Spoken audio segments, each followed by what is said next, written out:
Hi friends, welcome back to healthy recipes. പായസങ്ങളിൽ കേമനായ പാലടയുമായിട്ടാണ് ഞാനിന്ന് വന്നിട്ടുള്ളത്. ഇതിൻ്റെ സ്പെഷ്യാലിറ്റി എന്താണെന്ന് വെച്ചാൽ അട ഇല്ലാതെ ഉണ്ടാക്കിയ പാലടയാണ് ഇത്. നമ്മുടെയൊക്കെ വീടുകളിൽ എപ്പോഴും സ്റ്റോക്ക് ഉണ്ടാവുന്ന ഒന്നാണല്ലോ പാസ്ത അല്ലെങ്കിൽ മക്രോണി. ഇത് വെച്ച് നമുക്ക് പാലടയുടെ അതേ രുചിയിൽ പായസം ഉണ്ടാക്കാം. ഈസിയാണ് കേട്ടോ. 3 ഇൻഗ്രീഡിയൻസ് മതി. 1 ലിറ്റർ പാല്, 1 കപ്പ് മക്രോണി, 1 കപ്പ് മുതൽ 1.5 കപ്പ് വരെ പഞ്ചസാര. ഇത്രയും മതി നമുക്ക് മക്രോണി പാലട ഉണ്ടാക്കാം. ആദ്യം നല്ല വൃത്തിയുള്ള ഒരു കുക്കർ എടുക്കണം. നമ്മൾ എടുത്തു വെച്ച 1 ലിറ്റർ പാല് ഞാൻ കുക്കറിലേക്ക് ഒഴിച്ചു കൊടുക്കുകയാണ്. നല്ല വൃത്തിയുള്ള കുക്കറാവണം കേട്ടോ ഇത്. കറി വെക്കുന്ന കുക്കറാണെങ്കിൽ കുറച്ച് വെള്ളം ഒഴിച്ച് തിളപ്പിക്കണം, എന്നിട്ട് നന്നായിട്ട് കഴുകിയെടുത്താൽ മതി. ഇനി നമുക്ക് 1 കപ്പ് പഞ്ചസാര കൂടി ചേർത്ത് കൊടുക്കാം. ഞാനിപ്പോൾ 1 കപ്പ് പഞ്ചസാരയാണ് എടുത്തിട്ടുള്ളത്. നിങ്ങൾക്ക് വേണമെങ്കിൽ 1.5 കപ്പ് വരെ എടുക്കാം. നല്ല മധുരം വേണമെങ്കിൽ 1.5 കപ്പ് എടുക്കാം. ഇനി കുക്കർ അടച്ച് വിസിൽ വെച്ചതിന് ശേഷം അരമണിക്കൂർ ലോ ഫ്ലെയിമിൽ കുക്ക് ചെയ്യണം. ഏറ്റവും കുറഞ്ഞ തീയിലായിരിക്കണേ. അങ്ങനെ ആകുമ്പോൾ അരമണിക്കൂർ കൊണ്ട് വിസിലൊന്നും വരില്ല. ഇത് 5 ലിറ്ററിൻ്റെ കുക്കറാണ്.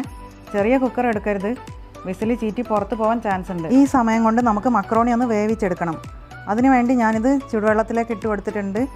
ഒന്ന് തിളച്ചതിന് ശേഷം ഒരു 2-3 മിനിറ്റ് ഒന്ന് വേവിച്ചെടുത്താൽ മതി. ഒരുപാട് വെന്ത് ഉടയേണ്ട ആവശ്യമില്ല.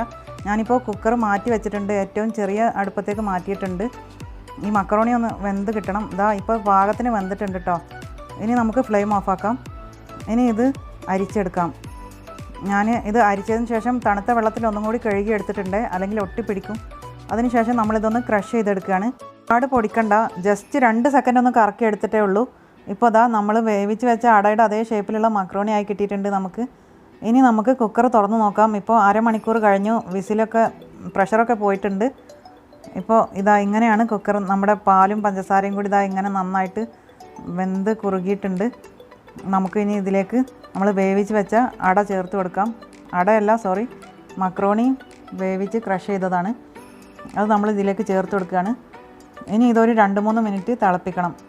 ഈ പഞ്ചസാരയും പാലും ഒക്കെ മക്രോണിയിലൊക്കെ ഒന്ന് പിടിച്ച്, പഞ്ചസാരയുടെ മധുരമൊക്കെ മക്രോണിയിലൊന്ന് പിടിക്കുന്ന വിധത്തിൽ നമുക്കൊരു 3-4 മിനിറ്റ് തിളപ്പിച്ചെടുക്കാം. ടേസ്റ്റ് ഒന്ന് ബാലൻസ് ചെയ്യാൻ വേണ്ടിയിട്ട് ഒരു 1/4 ടീസ്പൂൺ ഉപ്പ് ചേർത്ത് കൊടുത്തിട്ടുണ്ട്. ഇപ്പോൾ നന്നായിട്ട് തിളച്ച് വരുന്നുണ്ട്. ഇതൊന്ന് 3-4 മിനിറ്റ് തിളക്കുമ്പോഴേക്കും നന്നായിട്ട് കുറുകി വരും. ഒരു 3/4 ടീസ്പൂൺ നെയ്യും കൂടി ചേർത്ത് കൊടുക്കാം. നല്ലൊരു ടേസ്റ്റ് കിട്ടാൻ വേണ്ടിയിട്ടും നല്ലൊരു ഫ്ലേവറിന് വേണ്ടിയിട്ടൊക്കെയാണ്. വേറെ ഒന്നും ഇതിലേക്ക് ചേർക്കുന്നില്ല കേട്ടോ. ടേസ്റ്റിന് വേണ്ടിയിട്ട് മിൽക്ക് മെയ്ഡോ അല്ലെങ്കിൽ കാഷ്യോ മുന്തിരിയോ അങ്ങനെയൊന്നും ഞാൻ ചേർക്കുന്നില്ല. നിങ്ങൾക്ക് വേണമെങ്കിൽ അണ്ടിപ്പരിപ്പ് മുന്തിരിയൊക്കെ നെയ്യിൽ വറുത്ത് ചേർക്കാം. അടപ്പായസത്തിൽ സാധാരണ അങ്ങനെ ഒന്നും ചേർക്കാറില്ല.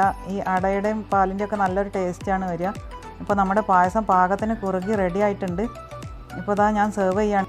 ഇതിലേക്ക് ഞാൻ ഏലക്കാപ്പൊടി ഒന്നും ചേർത്തിട്ടില്ല. നിങ്ങൾക്ക് വേണമെങ്കിൽ ചേർക്കാം. എനിക്ക് പാലും പഞ്ചസാരയും കൂടി കുറുകിയതിൻ്റെ ടേസ്റ്റ് ഭയങ്കര ഇഷ്ടമായതുകൊണ്ട് വേറെ എക്സ്ട്രാ ഫ്ലേവർ ഒന്നും ഞാൻ ചേർത്തിട്ടില്ല.